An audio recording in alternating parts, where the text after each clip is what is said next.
Hello everyone, welcome to Law Minds. आज हम पढ़ेंगे जुडिशियल रिव्यू के बारे में। सबसे पहले देखते हैं इंडेक्स में क्या है। सबसे पहले पढ़ेंगे जुडिशियल रिव्यू होता क्या है, उसकी हिस्ट्री के बारे में, उससे रिलेटेड कोई प्रोविजंस जो कॉन्स्टिट्यूशन में दिए गए हैं। Next point, importance of judicial review, cases related to judicial review and the limitations. Judicial review according to Hobbes ने दी है एक सोशल कॉन्ट्रैक्ट थ्योरी। ये क्या कहते हैं? Law plays an important role in today's society. People have given up on their rights and entered into a contract with the government, in return of which the government gave them protection against the wrong. Hobbes क्या कहते हैं कि लोग अपने सारे rights छोड़ के, अपने सारे राइट्स को गिवन अप करके एक सोशल कॉन्ट्रैक्ट में आ गए हैं गवर्नमेंट के साथ, और इन रिटर्न गवर्नमेंट उनको क्या देती है? प्रोटेक्शन अगेंस्ट द रॉन्ग, सारे गलत चीज़ों से उनको प्रोटेक्शन देती है। तो ऑब्वियस सी बात है, अगर गवर्नमेंट के पास इतनी ज़्यादा ताकत आ जाएगी, इतनी ज़्यादा पावर आ जाएगी, तो फिर हो सकता है वो अपनी इस पावर को मिसयूज़ करे और बहुत ज़्यादा अथॉरिटेटिव हो जाए। तो इसीलिए काम आते हैं जुडिशियल रिव्यू, ताकि जितने भी ऑर्गन्स हैं वो सारे अपना अपना काम अच्छे से करें। जो 3 ऑर्गन्स ऑफ द गवर्नमेंट है ना, लेजिस्लेटिव, जुडिशरी, एग्जीक्यूटिव, जो हमारे आर्टिकल 50 ऑफ द कॉन्स्टिट्यूशन में भी दे गए हैं। तो अब रीड करते हैं जुडिशियल रिव्यू होता क्या है।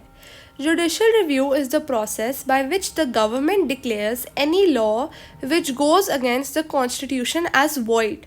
क्या लिखा है? जुडिशियल रिव्यू एक प्रोसेस है जिससे जो कोर्ट करता है कोई भी लॉ जो अगेंस्ट द कॉन्स्टिट्यूशन जा रहा है, कोर्ट उसको वॉइड डिक्लेयर कर सकता है। तो फिर we have adopted this feature from the United States. अब देखो, हमारे कॉन्स्टिट्यूशन का कोई भी पार्ट है, काफ़ी सारे पार्ट्स अलग अलग दुनिया के बाकी सारे कॉन्स्टिट्यूशन से अडॉप्ट किए गए हैं। तो वैसे ही जो जुडिशियल रिव्यू का कॉन्सेप्ट है वो भी यूनाइटेड स्टेट्स ऑफ अमेरिका से आया है। Judiciary has played an important role in this regard. Judicial review can be of constitutional amendments. Judicial review किन किन चीज़ों का हो सकता है? नेमली 3 चीज़ों का, कॉन्स्टिट्यूशनल अमेंडमेंट्स का, लेजिस्लेटिव एक्शंस का and law made by the legislature का।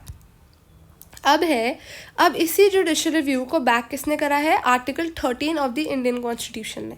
Any law made by the parliament that abridges the right conferred to the people under part 3 of the constitution is void. कोई भी अगर ऐसा law बनाया है parliament ने जो हमारे राइट्स के खिलाफ जाता है, या फिर जो हमारे इंडिविजुअल राइट्स को अब्रिज करता है या फिर उनका वॉयलेशन करता है, तो वो लॉ स्टार्टिंग से ही वॉइड माना जाएगा। The power to interpret the constitution of India to its full extent lies within the judiciary. Constitution of India को अगर कोई भी अथॉरिटी जो इंटरप्रेट कर सकती है वो है जुडिशरी।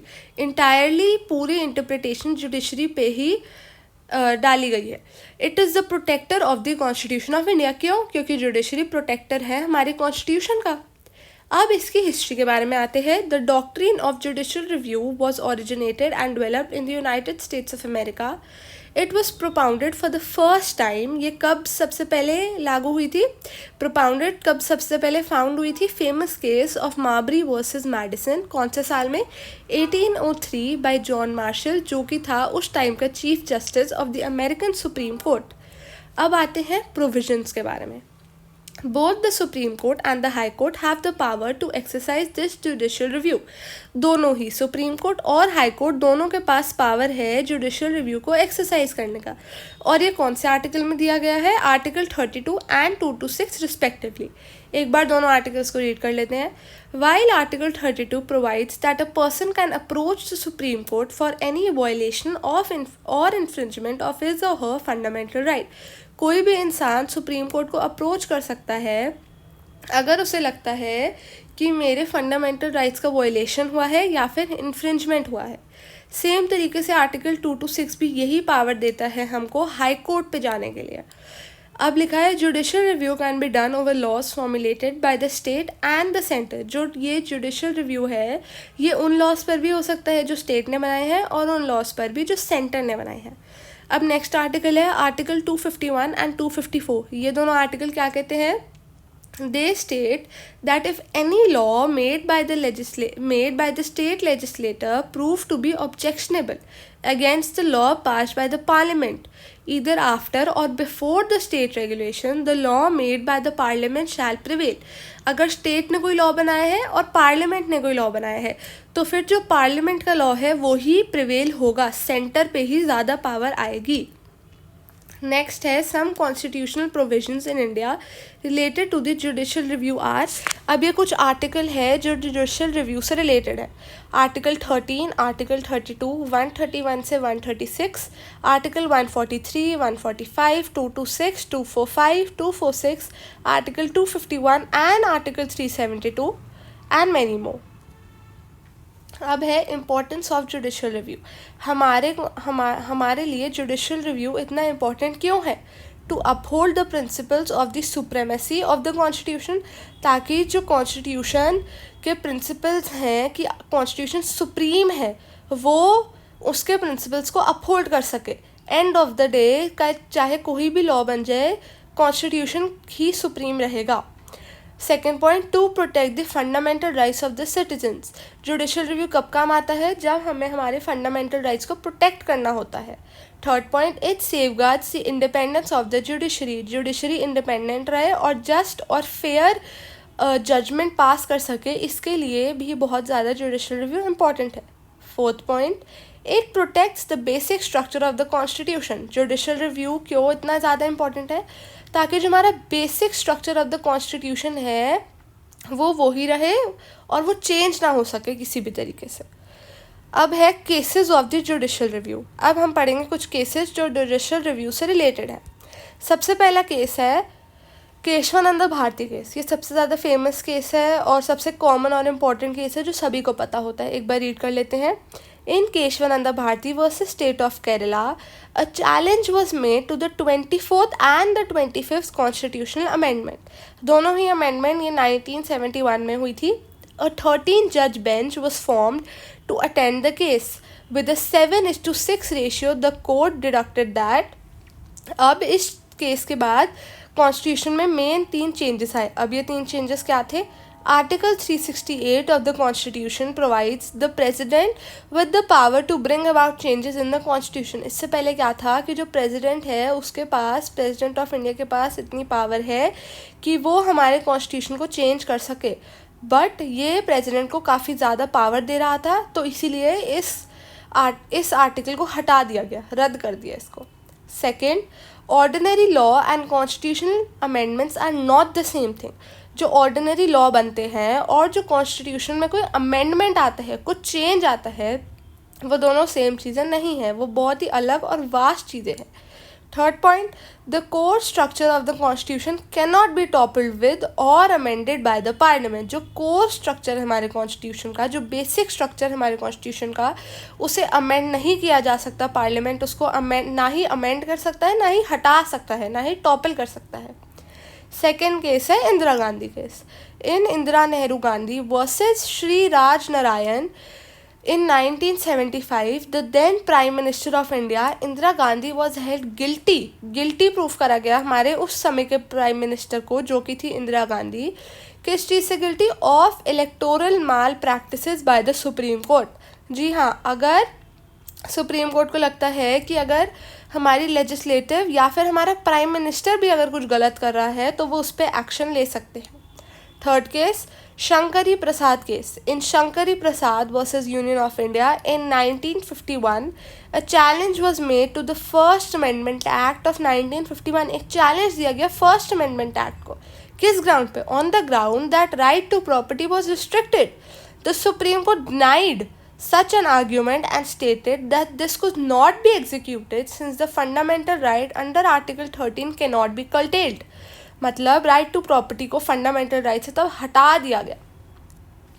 अगला है, अब पढ़ेंगे हम लिमिटेशंस ऑफ जुडिशियल रिव्यू. अब तक हमने पढ़ लिया जुडिशियल रिव्यू होता क्या है, उसकी इम्पोर्टेंस, वो ज़रूरी क्यों है. अब वैसे ही हर चीज़ की जितनी इम्पोर्टेंस है उतने ही उसके लिमिटेशन भी है. तो अब पढ़ते हैं इसकी लिमिटेशन. काफ़ी ज़्यादा लिमिटेशंस होती है, यहाँ पे जो दी गई है पहले वो पढ़ते हैं. सबसे पहले है पॉलिटिकल क्वेश्चंस. रीड करो. the judiciary avoids getting involved in matters that are considered of political questions. This means, इसका क्या मतलब है? They steer off issues that are better suited for the legislative or executive branches, leaving them to make decisions without judicial interference.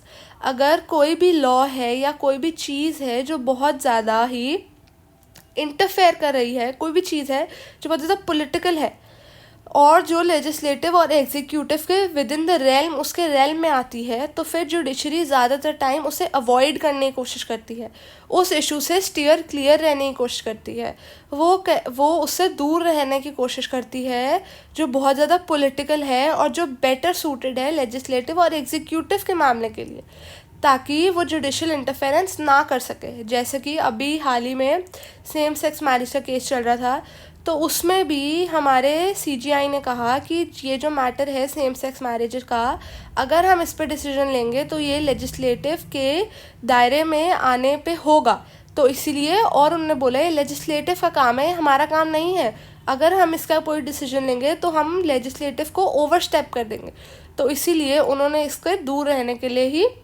सही समझा उस case से। Second point, no review of policy. Courts do not review the wisdom or government policy decisions. They only examine the means that even if a policy may be unwise or controversial, the courts won't interfere unless it is in violation of the constitution. इसका मतलब कि अगर government ने कोई भी policy बनाई है, कोई भी रूल बनाया है, कोई भी लॉ बनाया है और वो वायलेशन ऑफ द कॉन्स्टिट्यूशन नहीं कर रहा, बट वो जो लॉ है या वो पॉलिसी है वो मॉरली इनकरेक्ट है, वो पॉलिसी अनवाइज है, वो पॉलिसी बहुत ज़्यादा कंट्रोवर्शियल है, तो फिर भी कोर्ट्स उसमें कोई बीच में नहीं पड़ेगा, कोर्ट्स उससे दूर रहेगा, कोई उसके बीच में आके इंटरफेरेंस नहीं करेगा जब तक वो पॉलिसी वायलेशन नहीं कर रही कॉन्स्टिट्यूशन का। Third point, frequent interference by the court has a negative effect on the local public. मतलब अगर बार बार कोर्ट इंटरफेयर करेगी लेजिस्लेटिव या एग्जीक्यूटिव के मामले में, तो उससे जो लोकल पब्लिक है उसका कॉन्फिडेंस हट जाएगा अपनी गवर्नमेंट से. क्या लिखा है? Repeated court interventions can undermine the confidence of people in the integrity, quality and the efficiency of the government. अब जो हमारे लेजिस्लेटिव है वो हमारे इनडायरेक्ट रिप्रेजेंटेटिव्स हैं, हम ही ने उनको इनडायरेक्टली हमारे लिए इलेक्ट करा है, और अगर बार बार जुडिशरी आके उसमें इंटरफेयर करेगी या उसमें कुछ कमी निकालेगी, उसके बीच में आएगी उनके काम के, तो फिर हमारा जो ट्रस्ट है अपनी गवर्नमेंट से वो हट जाएगा, जो कि बहुत गलत माना जाएगा. तो ये थे हमारे लिमिटेशंस. इसी के साथ इस वीडियो को एंड करते हैं. सब्सक्राइब ज़रूर कर देना. Okay, thank you.